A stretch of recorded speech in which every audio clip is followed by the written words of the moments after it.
بسم الله الرحمن الرحیم.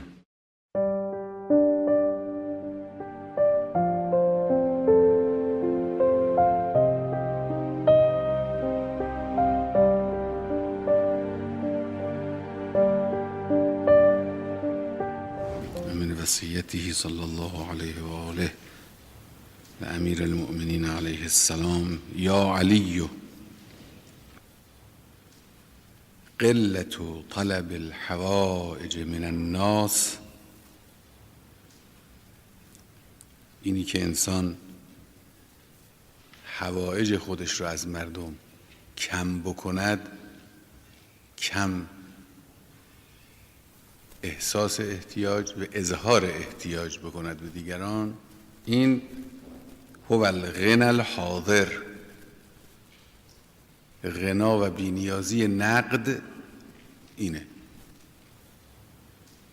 چون پول داشتن هم ممکنه غنا باشد،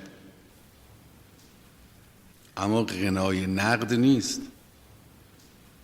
چون گاهی انسان به پول دسترسی نداره، گاهی انسان دسترسی داره اما نمیتوانه با اون پول شیء مورد نیاز خودش رو تهیه کنه.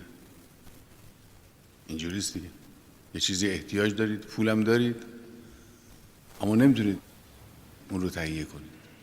در دسترس نیست، کمیاب، مانعی پیش میاد. گاهی اون چیزی که احتیاج دارید با این پول تهیه هم میکنید، نمیتونید استفاده کنید. چربی خون بالاست، نمیدونم، هزار تا اشکال وجود داره.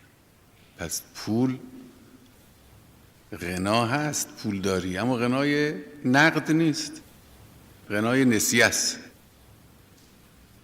همه وسایل غنا از همین قبیله. مقام مثلا غناست، اما غنای حاضر نیست، غنای نقد نیست. اونی که غنای نقده، اون استغنای شماست از مردم.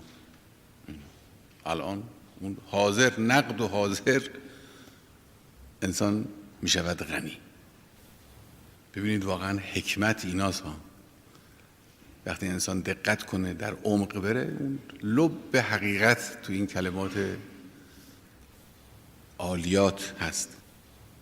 قلة طلب الحوائج من الناس هو الغنى الحاضر و کثرة الحوائج الی الناس مذلة.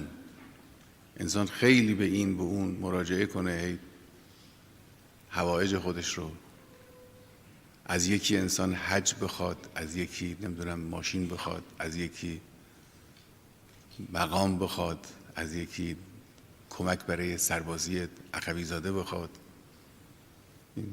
ذلت دیگه، مذلت. علاوه بر این و هو الفقر الحاضر، فقر نقد اینه. چون فقر چیه؟ فقر اون چیزیست که انسان رو به دیگران محتاج کنه. خب بسم الله، این احتیاج. انسان گاهی هم احتیاج هم نداره واقعا، اما همین که حاجت برد به دیگران می شود این احتیاج.